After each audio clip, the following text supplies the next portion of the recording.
Welcome to the Changi Airport in Singapore. I'm about to board one of the world's longest flights. At 18.5 hours, I'm flying from Singapore to Newark, New Jersey, and it leaves in just a few hours after midnight tonight on January 7th. I'm flying premium economy. And if you don't know, Singapore Airlines on this flight in particular offers two classes, business class and a premium economy. And I'm going to show you everything about it. So let's go check in and see what's going on. This is my baggage. I have 2 checked bags and 2 carry-on bags. And I am allowed 2 checked bags at 50 pounds each, or 23 kilograms each. Might be slightly over the limit, but I'm gonna try. So here I have to check and see where I need to go to check in. According to the sign, it is number 7. So I'm gonna go try and figure out where I need to go here to drop my baggage. Look at the greenery there in the background and the ceiling of this airport. I've heard nothing but amazing things about the Changi Airport, and so far I can see why.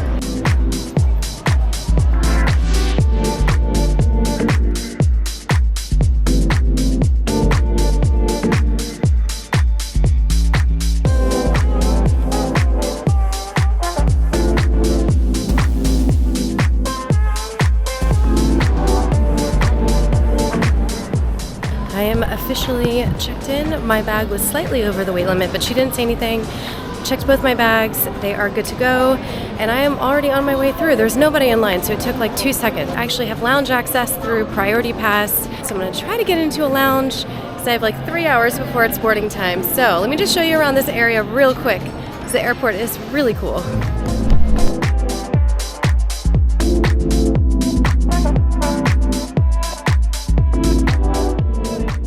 And if I didn't mention, I am in Terminal 3.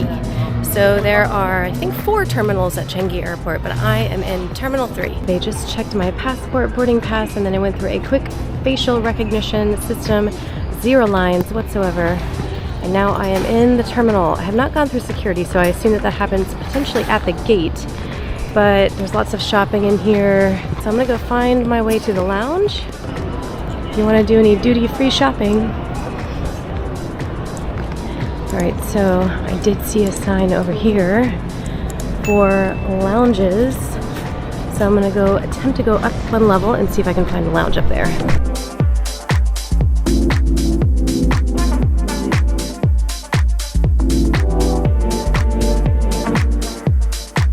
Okay. Alright, here's a map.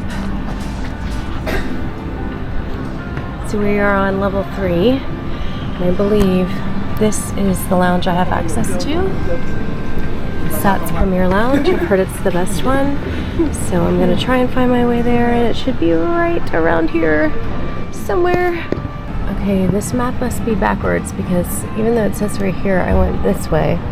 And the Marhaba Lounge is this direction. So I must have gone the wrong way. So I'm gonna go back this way and see if I, this direction, see if I can find the actual lounge I'm looking for. So strange.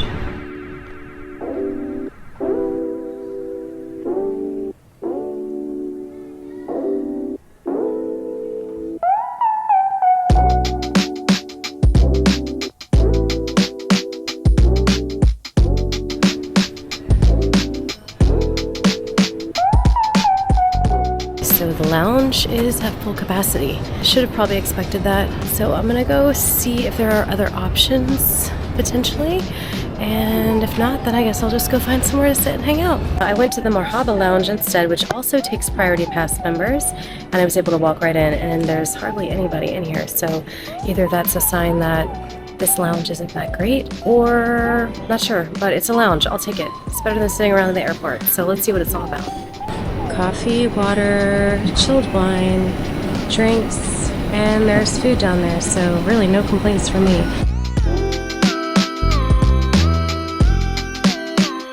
Yeah, so as you can see, it's not very large, but it'll do, and I have several hours to kill here until I have to board my flight, about 2 hours, so I'll find a spot, post up, and wait until then. I passed time quickly at the lounge, and now I'm headed to gate A15 for my flight.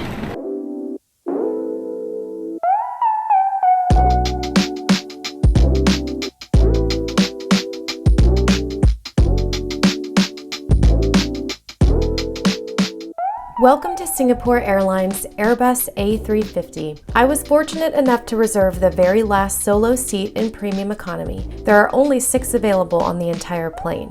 But the unique aspect of this particular seat, 42H, is that not only is it at the very back of the plane, but it is also directly in front of the lavatory. I went into this flight worried about how the experience would be sitting in front of the lav for the entire flight, so I came prepared with earplugs and noise-canceling headphones. The large storage bin to the right of the seat by the window was spacious enough to easily fit both of my carry-on bags inside. A blanket and pillow were available at the seat when I arrived, and there was plenty of legroom and space to move around. The seat also had full use of the recline function, despite the wall behind it. The one feature I really appreciated and used the entire flight was the leg rest that could be extended using this button. There was also a footrest that folded down from the seat in front. As someone who is very short, only 5 feet 2 inches tall, my feet don't always touch the ground in airplane seats, so this was a welcome comfort. There was a small reading light over my right shoulder attached to the seat, and a universal power outlet was located near the floor at the base of the seat. Additionally, there were 2 USB ports and a plug for the over-the-ear headphones provided by the airline, which I forgot to film. I did end up using those to watch the in-flight entertainment later in the flight. We were also provided a small amenity kit that I also forgot to film, but it included an eye mask, chapstick, and slippers. Shortly after boarding, the flight attendants came around and provided warm towels and also confirmed pre-ordered meals. I did pre-select both of my main meals online ahead of the flight because I am mostly vegetarian and wanted to ensure I would have a vegetarian option available. The printed menu only offered a few of the dishes that were available online. Singapore Airlines offers something called Book the Cook that can only be reserved up to 24 hours ahead of the flight. After that, it is not available and the meals are not offered on the flight. I will show each of the meals that I ordered later on in this video.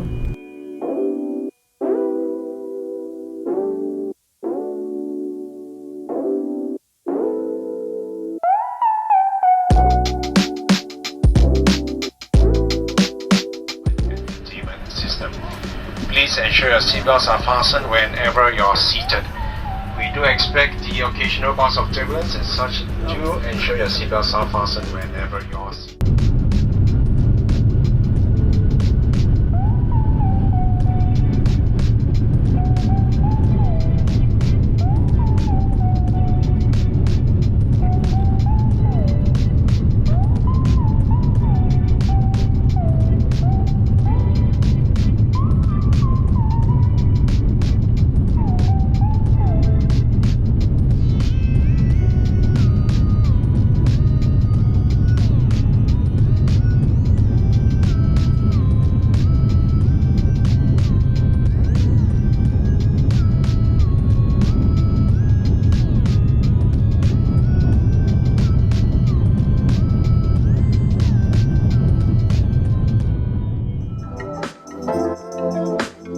There were a ton of movie and TV show options on the in-flight entertainment screen on the seat back in front of me.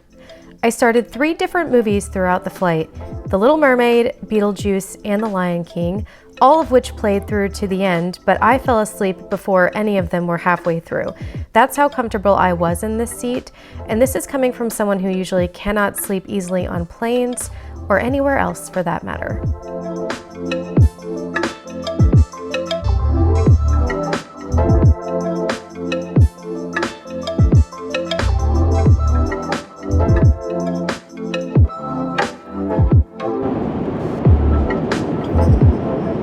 So here's the actual dish. This is meant to be the vegetarian meatball version. And although I ordered the vegetarian meal, for some reason, it does say mushroom, egg, I believe that's eggplant, vegetarian balls. This salad is definitely salmon. So I thought the whole meal would be vegetarian, but I tasted it and it is salmon. And then this is a cheesecake dessert. Then you have the biscuit here, cracker. Then you have your roll. There's a cheese, milk, and a slice of butter and a chocolate. And then there's wet wipe, and you do get real silverware.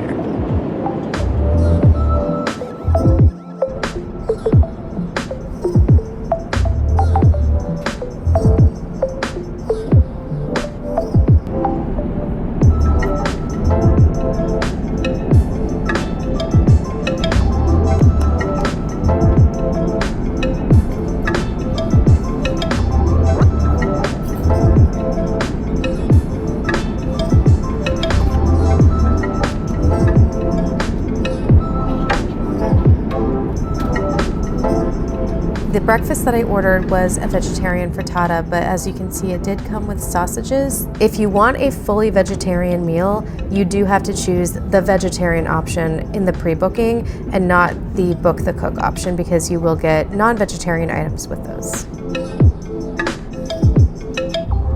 The one thing I do have to talk about is on this flight, the turbulence was the worst I've ever experienced. So I tried the best I could to show you what it was like on the plane. So you can see the water bottle shaking. You can see my camera shaking here as I'm trying to film the turbulence.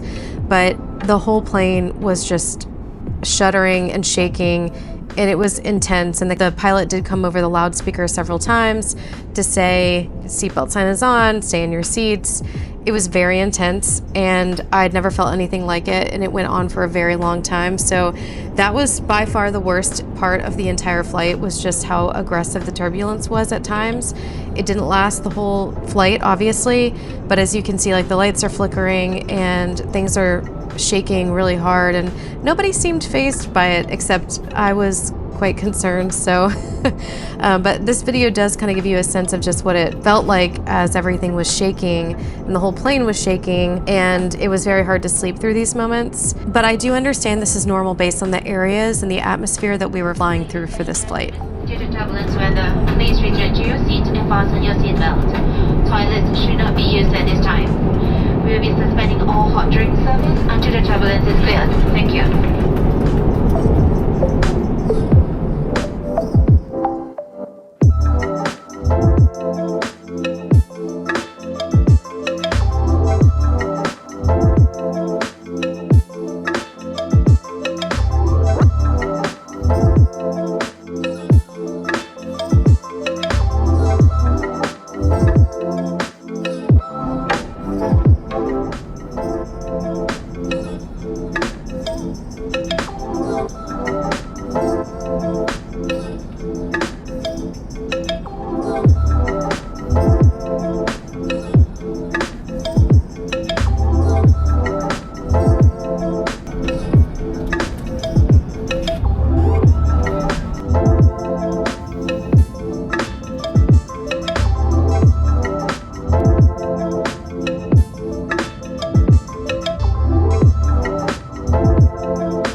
Well, I officially have deboarded the longest flight in the world. Almost the longest flight in the world. It was a little under 18 hours total from Singapore to Newark, New Jersey. It was long, but it was actually not that bad, so I did film quite a bit of the food. I wasn't able to speak on the flight. I didn't want to disrupt any of my fellow passengers, but I did film the meals, I filmed the seat, everything that was involved in the solo seat that I sat in, which was 42H, all the way at the very back of the plane, right next to the lavatories. I actually thought the lavatory noise would bother me more than it did, but it didn't. So there were headphones included. I used those to be able to watch movies on the in-flight entertainment screen on the back of the seat in front of me. And then I also just slept so much of the time. I think I slept probably 12 hours out of the 18 hours that we were on the plane, and it was a very comfortable seat. The bottom of the seat rest actually folds out a little bit to give your legs an elevated a little bit of an elevated space, and then there's a footrest that comes down as well to help keep your feet elevated, which really helps your legs, because I'm short. I'm only 5'2", so for me sitting on airplane seats, sometimes my feet don't even fully touch the floor, and it's very uncomfortable for my legs to be hanging off like that for that extended period of time. So I felt like the flight was very comfortable. The seat did lean back quite a bit, even though it's at the very back. Nobody behind me to kick my seat or bother me, so the seat did lean back quite a bit, and the headrests folded in so that you could lean your head against them. The provided headphones were very good. They plugged into the plug right behind the seat, and then you could connect to the in-flight entertainment, and they had tons of movies and options to choose from. So I definitely would recommend doing this flight. It went by so much faster than I thought. The only thing I will note is that we had crazy turbulence for a large majority of the flight. In fact, it was terrifying. It might have been the most intense turbulence I've ever experienced on any flight in my entire life, and I was very nervous. So while that was terrifying, we made it in one piece, and I know that turbulence is very common and that planes are meant to be able to withstand it. So despite my fear, it was still a very good flight. I recommend it, if you were going from Singapore to Newark, not having to worry about a stopover and just going straight through.